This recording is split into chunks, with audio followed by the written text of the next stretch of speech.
Integral as a function of parameter. इस chapter से हम अगला क्वेश्चन कंटिन्यू करते हैं। क्वेश्चन में क्या गिवन है कि 0 से π/2 log of a plus B sine theta upon a minus B sine theta cosecant theta equal to pi times sine inverse b upon a। शुरू करते हैं। हमें a और b में से पैरामीटर की कंफ्यूजन होगी, पर हम b पैरामीटर कंसीडर कर रहे हैं। आप इन दोनों में से कोई भी पैरामीटर कंसीडर कर सकते हो। सो हमने कंसीडर किया b को parameter. So phi of b हमारे पास क्या बना, 0 से π/2 log of a plus B sine theta upon a minus B sine theta cosecant theta D theta. So next step में हम क्या करेंगे, ये बनेगा आपके पास 0 से π/2 log of a plus B sine theta minus log of a minus B sine theta. हमने क्या किया यहाँ पे, log m upon n, that is log m minus log n, वो फॉर्मूला हमने अप्लाई किया। अब हम इसे डिफरेंशिएट करते हैं विद रिस्पेक्ट टू b, तो हमारे पास क्या मिलेगा, phi dash b will be equal to 0 to π/2 1 upon a plus B sine theta into sine theta. क्योंकि हमने विद रिस्पेक्ट टू b किया है तो साइन थीटा कांस्टेंट होगा, तो इसका फर्दर साइन थीटा ऊपर आ जाएगा, plus 1 upon a minus B sine theta into sine theta. क्योंकि एक ये माइनस साइन थीटा आना था और माइनस साइन ऑलरेडी बाहर था, तो ये प्लस बन गया, times cosecant theta D theta. तो यहां से आपके पास क्या होगा कि कॉसिकेंट थीटा और साइन थीटा कैंसिल आउट हो जाएंगे, क्योंकि साइन थीटा कॉमन निकलेगा और वो कॉसिकेंट थीटा को किल कर देगा। Then 0 to π/2 1 upon a plus B sine theta plus a minus B sine theta. जब आप एलसीएम लोगे, कंसिडर करोगे, तो आपके पास आएगा 2a upon a square minus B square sine square theta D theta.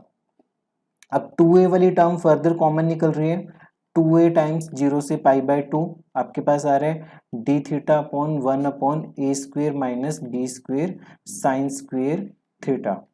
अब यहाँ पे हमारे पास एक प्रॉपर्टी होती है, प्रॉपर्टी क्या होती है कि 0 से a f of x dx, हम इसे लिख सकते हैं 0 से a f of a minus x dx। ऐसा क्यों, क्योंकि हमारे पास यहाँ पे अगले स्टेप में कॉस स्क्वेयर थीटा बन जाएगा, क्योंकि हम इसे लिखेंगे साइन स्क्वेयर π/2 माइनस थीटा, तो कॉस स्क्वेयर थीटा बनेगा, कॉस स्क्वेयर को कॉमन निकाल लेंगे, then it will become secant square theta. तो अगले स्टेप में हमारे पास क्या हुआ, 2a 0 से π/2 1 upon a square minus B square cos square theta D theta. अब कॉस स्क्वेयर कॉमन निकाला आपने, कॉस स्क्वेयर कॉमन निकालने के बाद क्या बचेगा, 2a 0 से π/2 secant square theta upon a square secant square theta minus B square D theta. Further secant square theta को हम क्या पुट करेंगे डिनोमिनेटर में, 1 प्लस टेन स्क्वेयर थीटा, 0 से π/2 secant square theta D theta upon a square 1 plus tangent square theta minus B square. So tan theta को put करते हैं T के इक्वल, टेन थीटा टी आ गया।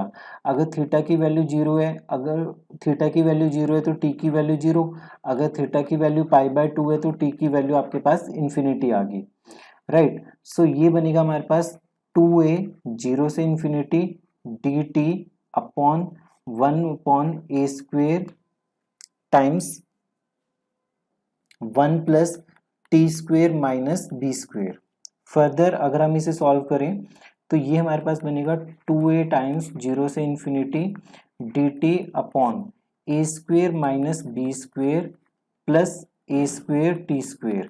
सो ए स्क्वेयर कॉमन निकालना पड़ेगा हमें, ये लिखेंगे 2a 0 से इन्फिनिटी, ए स्क्वेयर कॉमन ले लिया तो ये बचेगा D T upon A square minus B square upon A square plus T square. Further यहाँ पे फॉर्मूला अप्लाई करेंगे हम, कौन सा फॉर्मूला, कि अगर आपके पास इंटीग्रेशन में dx upon A square plus x square है तो इसका होगा 1 अपॉन ए टेन इनवर्स x अपॉन ए।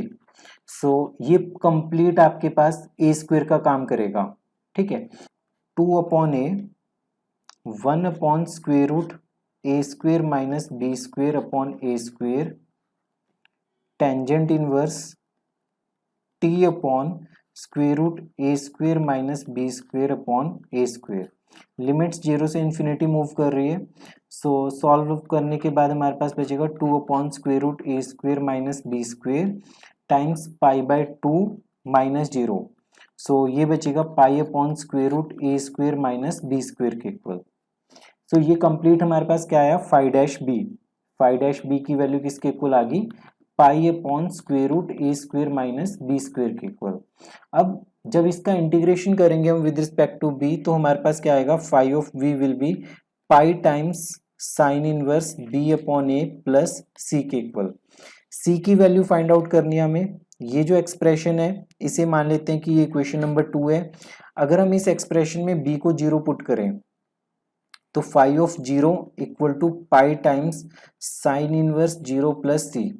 साइन इनवर्स 0 की वैल्यू 0 होती है और अगर आप सबसे पहले इनिशियल इक्वेशन पे जाओगे तो फाई ऑफ 0, तो यहाँ पे b को 0 पुट कर दो तो आपके पास log 1 बनेगा, दैट विल गिव अस 0। तो फाई ऑफ 0 की वैल्यू भी किसके, सो फाई ऑफ 0 भी 0 के इक्वल आ गया, पाई टाइम्स 0 प्लस सी। सो c की वैल्यू आपके पास 0 आ गई। सो फाई ऑफ b की वैल्यू किसके इक्वल आ गई, पाई times sine inverse b upon a के इक्वल। इंपॉर्टेंट क्वेश्चन है, इजी क्वेश्चन है, सिर्फ इंटीग्रेशन है इसमें। ऐसे क्वेश्चंस में 80% काम आपका सिर्फ इंटीग्रेशन का काम है। अगर आपके इंटीग्रेशन पे स्ट्रांग होल्ड है, ट्रिग्नोमेट्री रिलेशंस पे स्ट्रांग होल्ड है, तो आपको ये क्वेश्चंस बहुत इजी लगेंगे।